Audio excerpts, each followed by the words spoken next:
They arrived on a Wednesday morning with a rental truck that looked far too small. I watched from my porch with a mug of coffee and the kind of neighborly curiosity that passes for charity in my subdivision. He was tall with a narrow head and tidy haircut that looked like it came straight out of an employee handbook. She wore a heavy sweater despite the heat and kept one hand tucked under her elbow, as if holding herself in place. They waved before I did. He crossed the street first, steps measured, smile set. "We're the Wattersons," he said. "I'm Everett. This is my wife, Ruth." I gave my name and the usual caveats. "I'm around if you need a socket set. Trash day is Thursday. Avoid parking under the maple when the birds are nesting, or you'll have a mess to clean up in the morning. Trust me." Ruth laughed politely, but didn't look at me when she did. Her eyes kept moving to their new front door, then to the windows, then back again. They worked all day without any friends or family showing up to help. No delivery pizza. No boxes labeled kitchen or garage. No organization at all, really. By evening, the truck was gone. Lights burned in the front room and upstairs, but the rest of the windows were blind. By the weekend, curtains had appeared. Heavy ones. The kind that don't let you see so much as the suggestion of a lamp through the fabric. I noticed tacks in the hems when the wind pressed them against the glass. Someone had pinned them shut. We crossed paths twice more. Once, while I was dragging my cans to the curb, Everett thanked me for the warning about the maple and asked about the neighborhood watch. He nodded when I told him we didn't have one. The second time was on a Sunday morning. I was weeding, and Ruth came out to sweep a walkway that was already spotless. She mentioned their kids in a way that made me think I had misheard. "When the kids visit, we'll have to fence the backyard." Then she smiled, never once meeting my gaze, and went inside.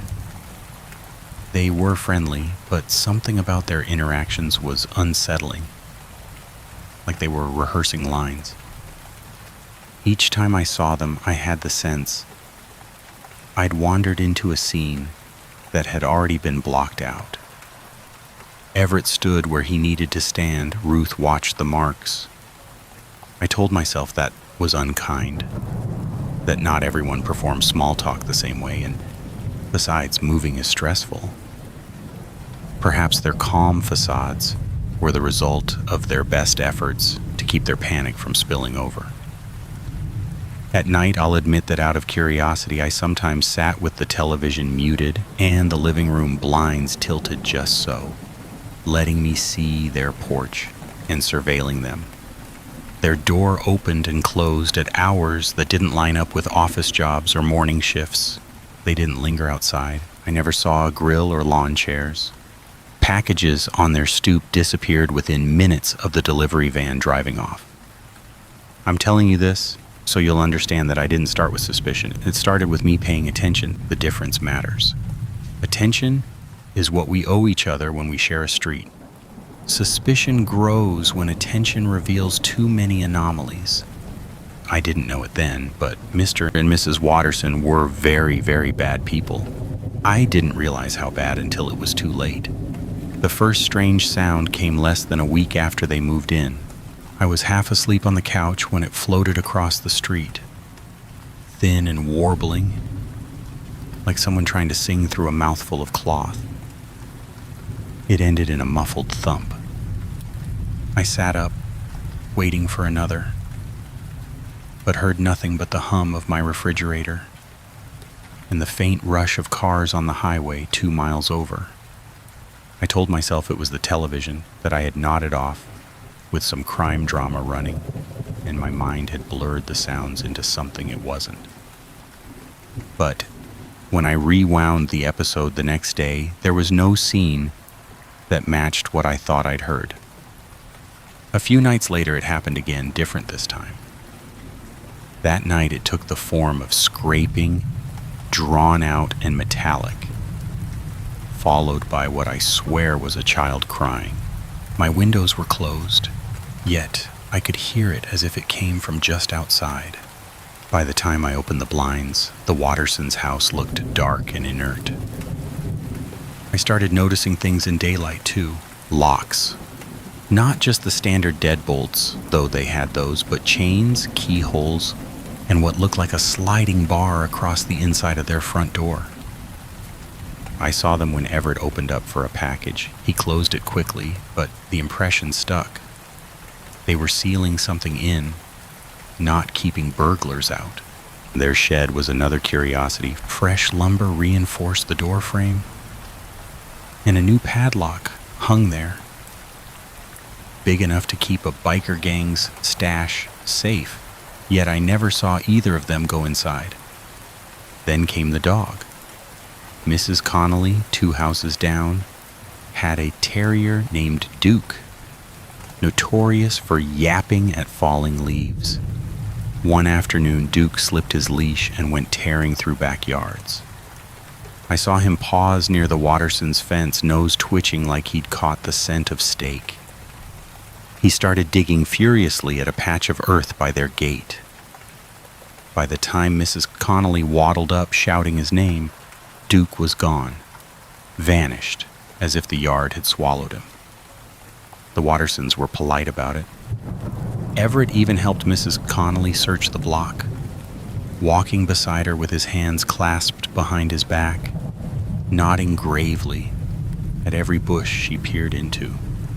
But Duke never turned up. That night I couldn't sleep. Around 2 a.m, I stepped out for air and saw that their upstairs bathroom light was on.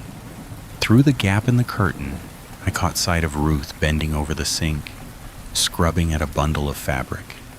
The water in the basin swirled dark, something thick, going down the drain. She lifted the fabric and wrung it out, her face expressionless. When she hung it over the shower rod, I saw it was a child-sized shirt.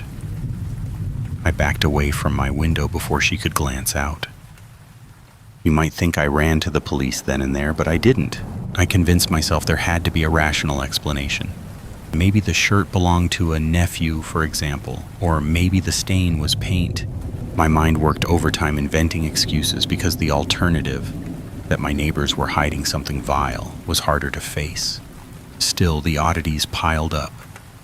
Scraping sounds, crying, locks on every door, a missing dog, a woman rinsing stains in the middle of the night. Attention turns into suspicion incrementally, like a thermometer rising a single degree at a time. I was already past the point of pretending I hadn't noticed. And yet, when they finally invited me over, I said yes. The invitation came one Friday evening, just as the last rays of sun were bleeding into twilight behind the rooftops. I was on my porch, trimming a cigar, when Everett crossed the street with his hands folded neatly in front of him like a man about to deliver condolences. "Thought it might be nice to have you for supper," he said with a smile. "Ruth makes an unforgettable roast." Every alarm bell in my head rang. But what could I do? Say no and cement myself as the suspicious neighbor who'd been peeking through blinds since day one?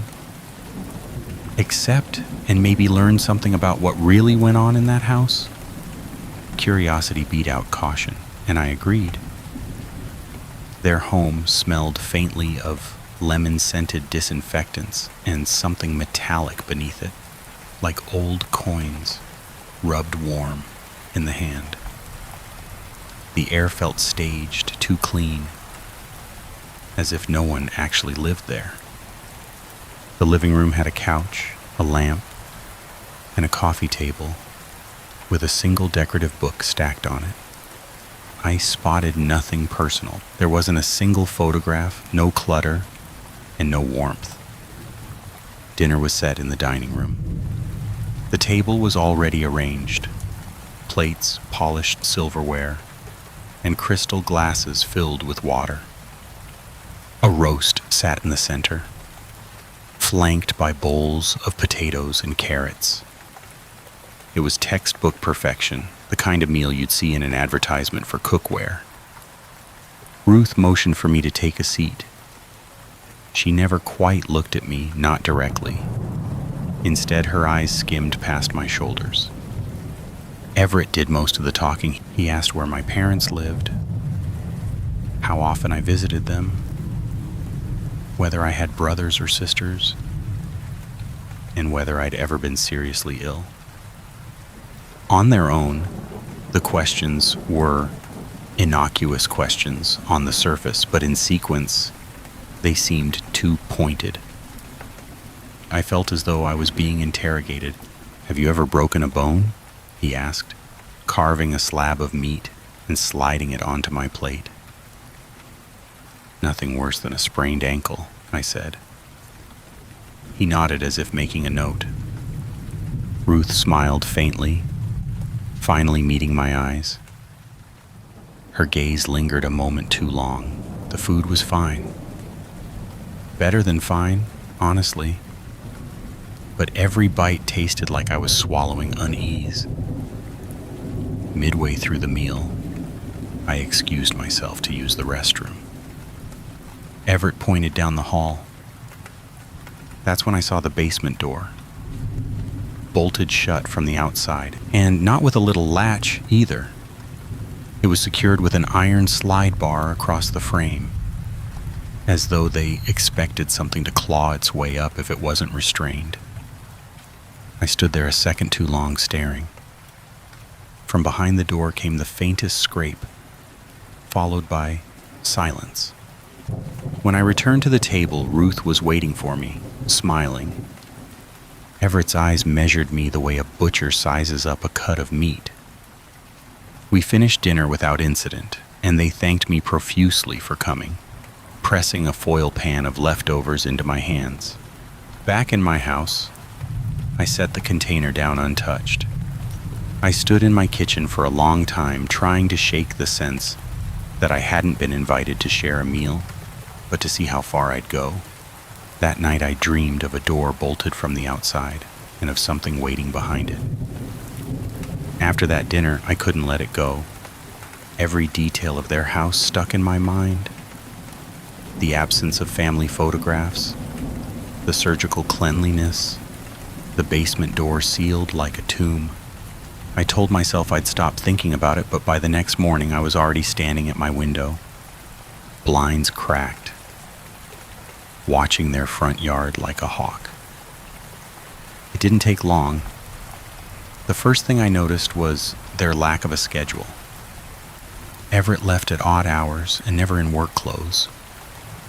Sometimes he came back with boxes, heavy enough that he carried them pressed to his chest, though he never opened them outside. Ruth rarely left at all, but when she did, it was after dark, always returning empty-handed.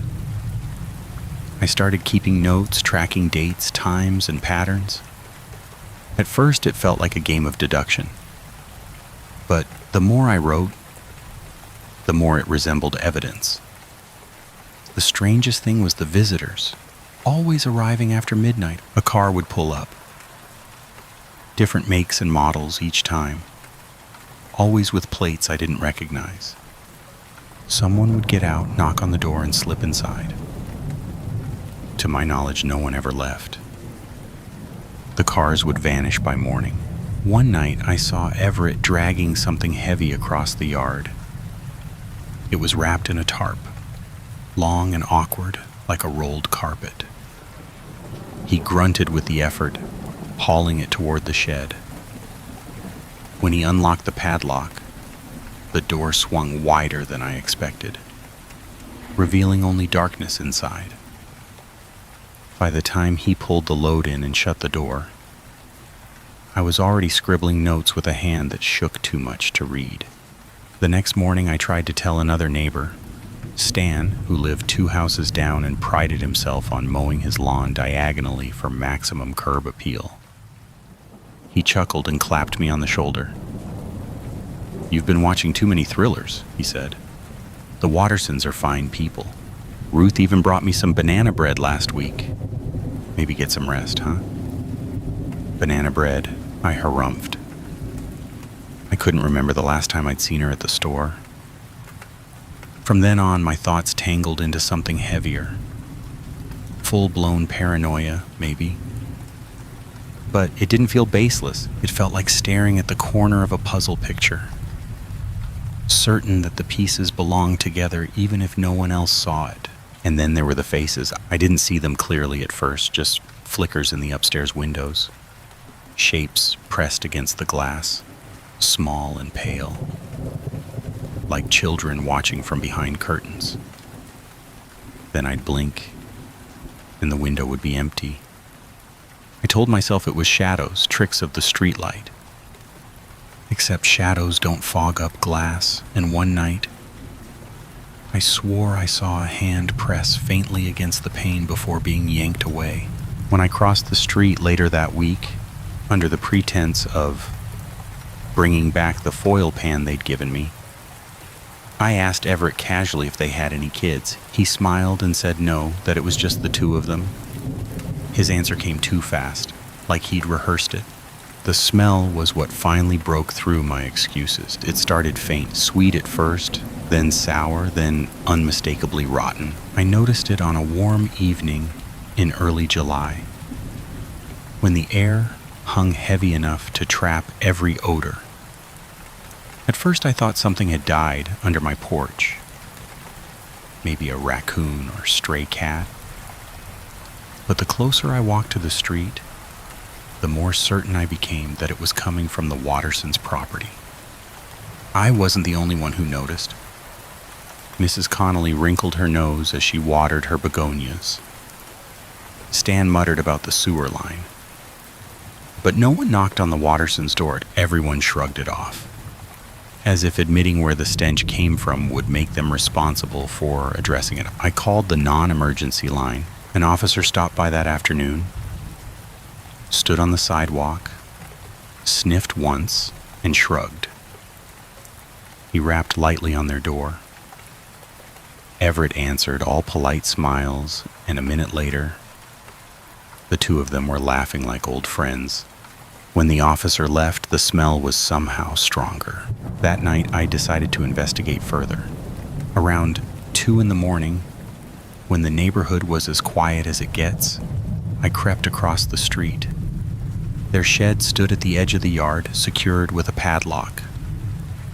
Quietly, I pressed my face to the sliver of space between the door and the frame.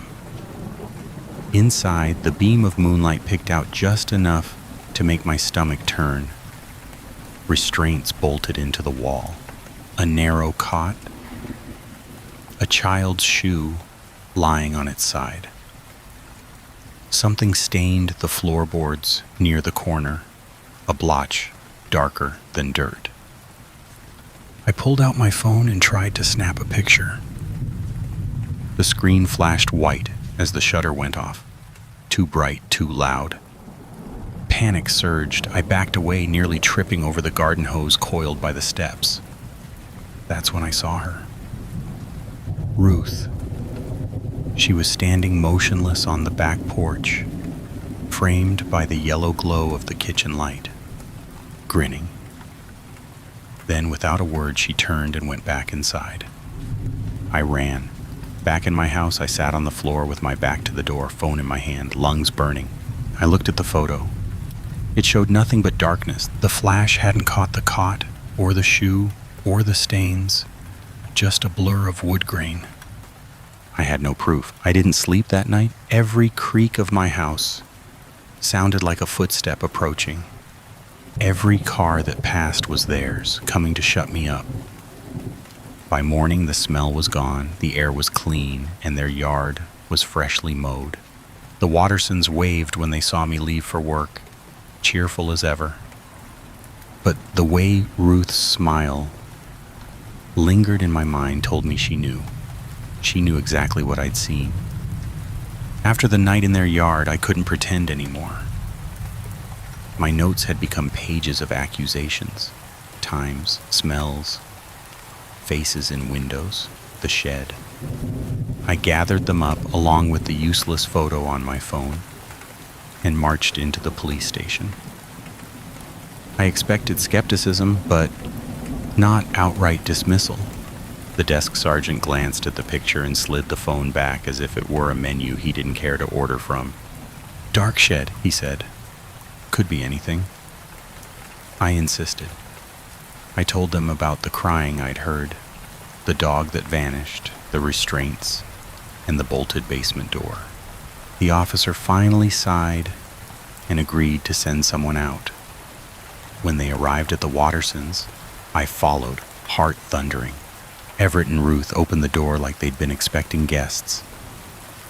They welcomed the officers in with smiles. 5 minutes later, everyone came back out laughing. One of the officers clapped me on the shoulder. They showed us around. "There's nothing out of the ordinary there. You should get some rest, neighbor. These folks are fine." I stood there, humiliated, while Ruth met my eyes over the officer's shoulder. She didn't blink. No one ever checked the shed. That night I sat by the window with every light off. Around midnight the noises started again, louder than before. I heard screams cut off and muffled, as though someone had been gagged mid-breath. This was followed by a dragging scrape and the sounds of metal striking concrete. I dialed 911 with shaking fingers. The operator recognized my address. Her tone carried that patient firmness reserved for repeat callers. "Sir, we've been out there already. Unless you have an immediate emergency." The line crackled as another cry cut through the dark, high and sharp. I hissed it into the phone. "That. You hear that?" But she didn't, or she pretended not to. After a pause too long to be anything but deliberate, the dispatcher sighed. "Sir, we've had officers out there. Unless you're in immediate danger, there's nothing further we can do tonight." Her voice was tired, almost bored, as if I were wasting her time. Then the line went dead. I stayed by the window staring at their house. The curtains never moved. The porch light never flickered. All I heard was silence, stretching too long to ignore. It was nearly 3 a.m. when I stood up. I don't know if it was courage or stupidity, but I knew I couldn't sit there another night while something happened across the street. If the police wouldn't act, I would. My hands shook as I opened the drawer by the sink. The biggest knife I owned, a heavy kitchen blade, gleamed under the light. I slipped it into my jacket pocket. It wasn't much, but it was better than nothing. At least if the Wattersons caught me, I wouldn't be walking in empty-handed. I slipped on my shoes, flashlight in the other hand, and crossed the road. I was aware I'd be trespassing, breaking and entering things I had no business doing, but I kept telling myself that if I didn't, someone else was going to die in that house. I couldn't live with that on my conscience. When I arrived at their property, I noticed the front yard smelled faintly of bleach, like someone had scrubbed the grass itself. The curtains were still pinned. No light bled from inside. I crept up the porch steps, heart hammering. I expected the front door to be locked, possibly with a chain. But there was nothing of the sort, and when I touched the knob, it turned with ease, with no resistance at all. It was as though they had been expecting me. Cautiously and quietly, I stepped inside. Indoors, the air was still, cooler than the night outside. I hesitated in the entryway, every nerve in my body screaming at me to leave, to run. But then I saw the basement door, the same one I'd seen bolted shut during dinner. Now the iron bar was drawn back, the knob bare. It was unlocked. And that was the moment I realized they wanted me to come inside. I eased the door open. A staircase descended into darkness, the air thick with the scent of damp concrete and something coppery beneath it. I told myself I'd take one look, one photograph, then leave. My flashlight beam quivered against the wall as I stepped down. The basement was far larger than I had expected, stretching beneath the entire house. The first thing the light touched was a set of chains bolted into the wall. Old, but not unused. The links were rubbed shiny where wrists had struggled against them. Nearby stood a workbench, laid out with tools, pliers, clamps, and a saw, all of which had been recently used. On the floor, half hidden beneath a tarp, lay children's things. A plastic truck with one wheel missing. A pink sneaker no bigger than my hand. A stuffed rabbit whose ears had been torn nearly off. I thought of the faces I'd seen pressed against the upstairs glass, and my stomach lurched. Then I heard it. A voice, papery and weak. "Help!" I swung the light and nearly dropped it. Against the far wall, chained low to the floor, was a girl no older than 15. Her hair was matted, her skin pale, her eyes hollow, but burning with desperation. She tried to lift an arm, but the shackle dragged it back. "Please," she whispered, "help me before they come back." I rushed forward, fumbling with the lock. It was heavy and corroded, with no key in sight. My phone trembled in my hand as I tried to snap a picture, anything to prove what I was seeing. That's when the steps creaked above. Everett's voice floated down, calm as if calling for tea. "You've really gone and done it now." I spun toward the stairs. Everett descended slowly, hands behind his back, posture too casual for the scene. Ruth followed a moment later, holding a lantern. "You think you've discovered something," Everett said. "But we opened the door for you. We wanted you here." I backed toward the girl. "She needs help. She's dying." Everett tilted his head, studying me the way a farmer studies livestock. "The world doesn't care for the weak. We give them purpose." "Their pain makes them useful," the girl whimpered. Ruth crouched, stroking her hair with a tenderness that made the gesture seem obscene. "Shh," she murmured, almost finished. I lunged. This time it wasn't just the flashlight in my grip. I slashed out with the kitchen knife I'd brought, catching Everett across the forearm as he moved to block me. His grunt was low, surprised more than pained, but the sight of blood proved he could be hurt. His other hand shot out, clamping my wrist with shocking strength. He leaned close enough that I felt his breath. "You'll make a fine addition," he said. The girl screamed, not loudly. Her throat was too raw, but enough to pierce. In the struggle, Ruth drew a blade from her apron pocket. She pressed it against the girl's throat. "Please," I gasped. "Don't." But she did, swiftly and efficiently, the sound wet and final. The girl went still. I froze, horror rooting me where I stood. Everett's smile widened, as though this was all he'd wanted. For me to witness the casual ending of a life and to feel complicit in it. They might have finished me then too, if not for instinct. I drove the knife up again, this time burying it shallowly into Everett's side before wrenching free. He roared, staggering back into the workbench. Tools clattered to the floor. That's when Ruth lunged at me, her blade flashing. I hurled the flashlight into her face, the blow cracking against her cheek. She shrieked, dropping the lantern. Shadows whipped wildly across the walls as the light swung. I bolted for the stairs, clutching the bloody knife, every step fueled by terror.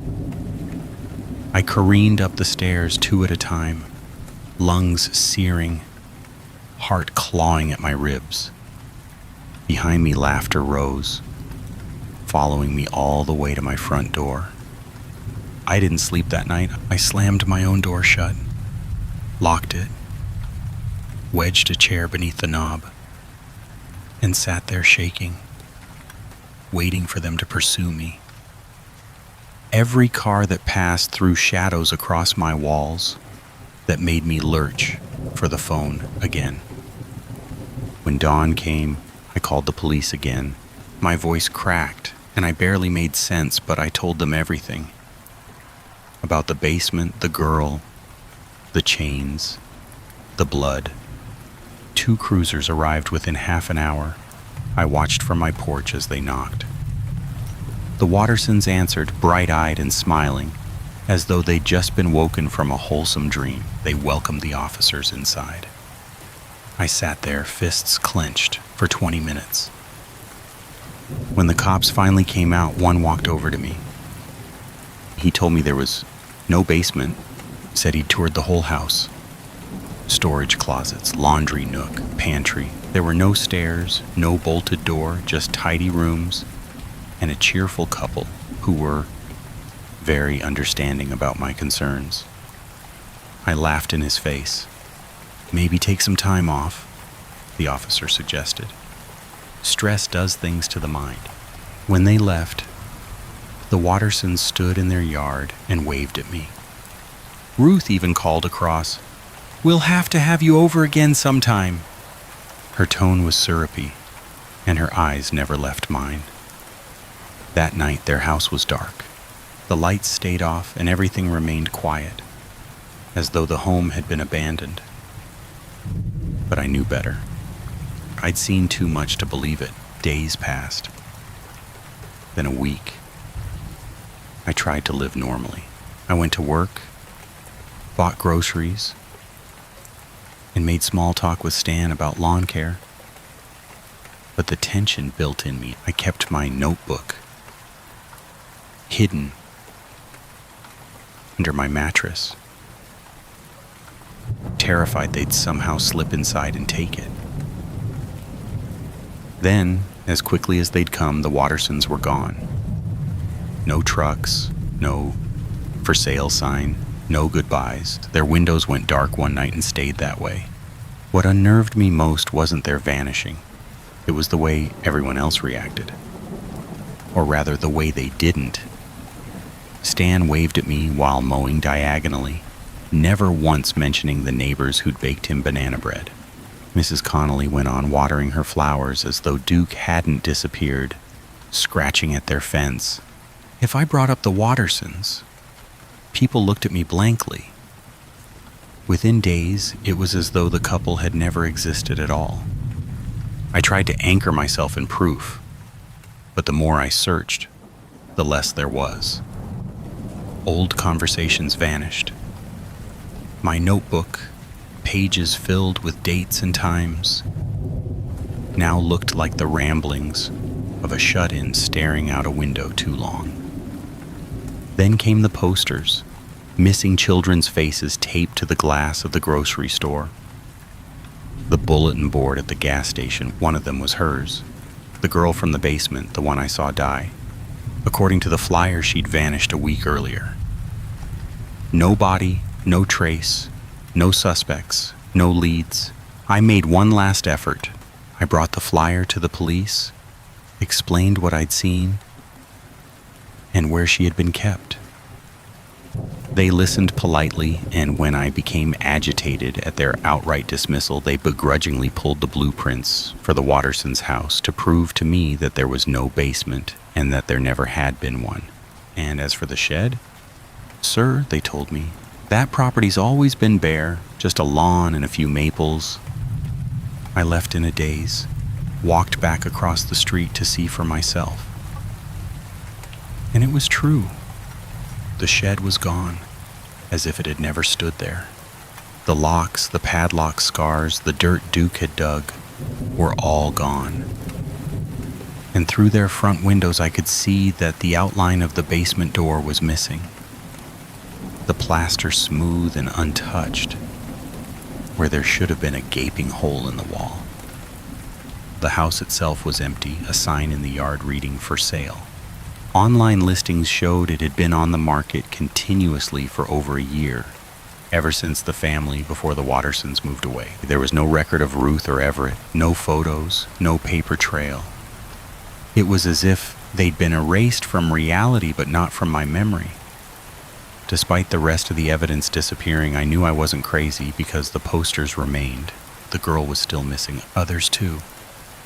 And when I started looking through missing persons reports in neighboring counties, I found more, too many, a rash of disappearances that seemed to pick up right after the Wattersons vanished from here. Different towns, different names, but the same pattern. That's when it hit me. They didn't disappear, they just relocated. And me? I've run out of courage. I thought about reaching out to the dead girl's parents, but reconsidered.